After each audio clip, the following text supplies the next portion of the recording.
The galaxy was vast, filled with countless civilizations, each more complex than the last. Among them, the Oryx cluster was notorious for its shifting alliances and endless power struggles. At the center of this turmoil was Princess Lyra, the youngest daughter of the formidable Vorten Empire.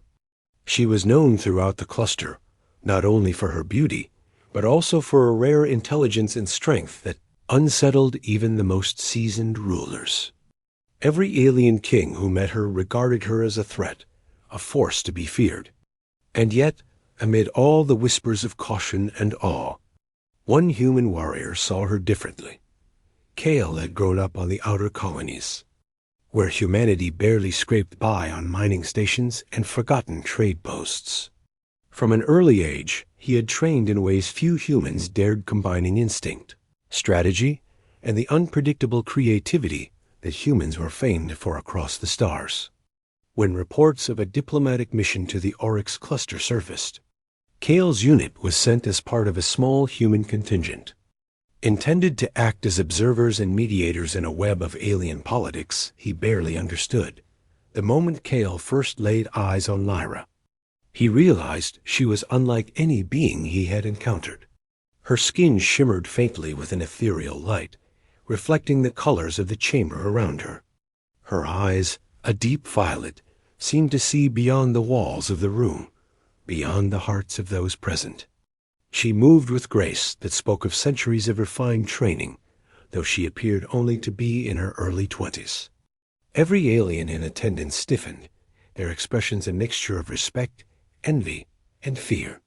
They whispered to each other, careful not to let her hear, recounting tales of her previous displays of skill in negotiation, diplomacy, and, when necessary, combat. Kale, however, did not flinch. He studied her calmly, noting the subtle movements of her posture, the way her attention flicked briefly to the human delegation before returning to the council leaders. Where others saw danger, he saw curiosity. Where others feared her power, he recognized something he could respect. The council chamber was grand, adorned with banners representing the various star systems under the Vorten Empire's influence. Lyra's father, Emperor Darrell, sat at the center, his regal presence commanding silence. "Princess Lyra," he said, his voice echoing through the hall, "the human delegation has come to witness the arrangements of the Oryx cluster. Treat them with caution. The balance of power is delicate." Lyra inclined her head slightly, acknowledging her father's words, but there was a spark in her eyes that betrayed amusement. "Father, I am aware, but I will act with the prudence befitting my station." Kale stepped forward when invited, introducing himself and his unit. He noted the subtle nods of acknowledgement from the alien kings, though many of them kept their expressions neutral, wary of the young princess's reaction. "What is your intent in coming here, human?" one of the elder kings asked, his voice sharp, almost like the rasping of metal against metal. He had heard stories of Lyra's ruthlessness and wanted to see if she would wield it in diplomacy. Kale's answer was simple, honest, and disarming. "We wish to learn. We wish to observe. And if it is permitted, we wish to cooperate where possible. Humanity seeks alliances, not dominion." The chamber fell silent. Lyra tilted her head slightly, considering him. Most humans were crude, impulsive, and unimaginative. Yet Kale's presence carried a calm assurance that was unusual for his kind. She leaned back in her seat, studying him with a faint smile. Over the following weeks, Kale's interactions with Lyra became the subject of whispers across the Oryx cluster. He accompanied her on diplomatic visits, observed her training in combat chambers, and sometimes found himself walking alongside her on the palace terraces. Where the stars stretched endlessly despite the formality, Lyra found herself intrigued by him. Unlike the alien rulers who constantly calculated advantage, Kale's mind seemed free, unburdened by the endless games of politics. He challenged her not through aggression, but through perspective. He asked questions that made her think, made her reconsider assumptions that had long been accepted as truth. The turning point came during a simulated combat exercise, designed to test Lyra's reflexes and strategy. The arena was vast, filled with shifting holographic landscapes and robotic opponents. Alien kings had attended many such demonstrations, expecting to see displays of grace and lethal precision. Kale, though not a prince or a noble, requested to observe. Lyra's movements were flawless, anticipating every strike of the robotic adversaries. Yet, when the final challenge arrived, a highly adaptive opponent that mimicked her strategies, she faltered slightly. Kale, standing at the edge of the arena, called out a single word of advice, simple yet insightful. Trust the unpredictability within you. It was a subtle reminder that humans thrived in improvisation, a skill that even the most disciplined alien warriors sometimes lacked. Lyra hesitated, then adjusted her tactics, allowing intuition and creativity to guide her movements. Within moments, she had defeated the opponent, earning gasps from the assembled kings. Afterward, she approached Kale privately.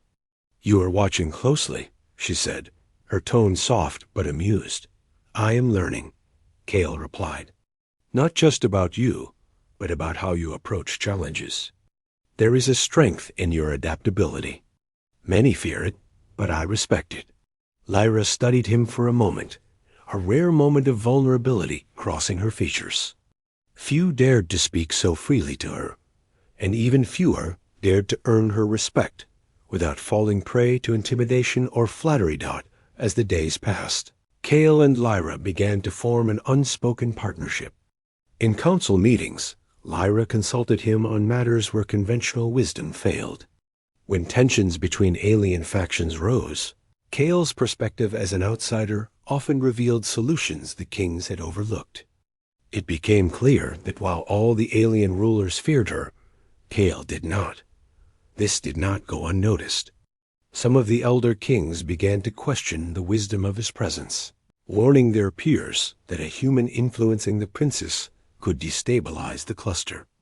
Lyra, however, remained resolute. "Fear blinds leaders," she said quietly to Kale one evening, as they observed the twin suns set from the palace balcony.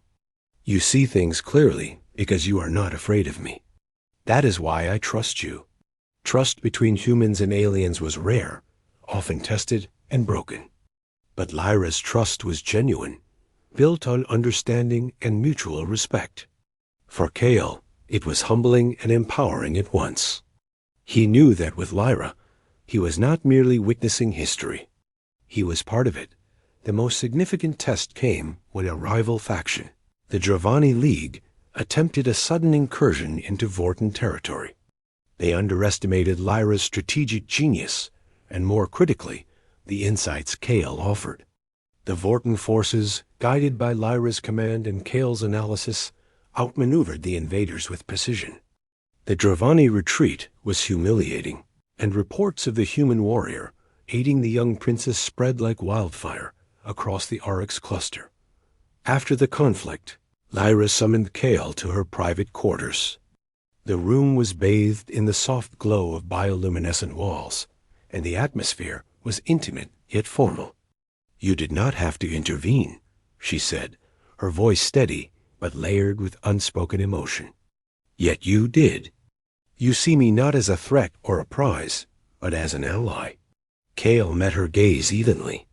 "I see you as you are, fearless, intelligent, and capable. You are not defined by the threats others perceive. You define yourself." Lyra smiled, a rare, unguarded expression. "Then I am glad you are here. All the alien kings fear me, but you do not. That is something I cannot ignore." Word of their bond reached Emperor Deral, who initially viewed Kale with skepticism. Yet after observing their cooperation and the tangible results it brought, he offered a rare commendation. "Kale," the emperor said, "you have proven yourself worthy of the trust of my daughter. That is no small feat." Kale bowed respectfully. "I am honored, your majesty." I serve humanity, but I also serve fairness, and I respect Princess Lyra as a leader. Lyra and Kale's partnership became a symbol across the Oryx cluster. Where rulers once saw a princess as a threat, now they saw her strength, amplified by human ingenuity and perspective. Alliances that had seemed impossible formed under their guidance. Conflicts were avoided through negotiation and careful strategy rather than brute force. Yet, it was not just strategy that defined their bond. Lyra found in Kale a confidant, someone who understood the weight of expectations and the lowliness of leadership.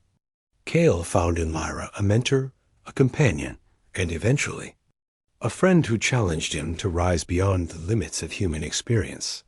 The galaxy continued its tumultuous dance, with wars, alliances, and betrayals shaping the paths of millions. But amidst it all, the story of Lyra and Kale stood out, a tale of fear met with courage, respect meeting understanding, and a human warrior who refused to bow to intimidation. Even centuries later, historians would recount the moment when all the alien kings feared a single princess, except one human who saw not a threat, but potential. They would describe the ways their partnership reshaped alliances, saved worlds from conflict, and proved that courage and wisdom were not bound by species dot. And in quiet moments, under the light of distant suns, Kale and Lyra would look to the stars, aware that the galaxy was still vast and dangerous, yet confident that together they could face whatever challenges lay ahead. The beauty of Lyra was not merely in her form or her reputation, but in her mind, her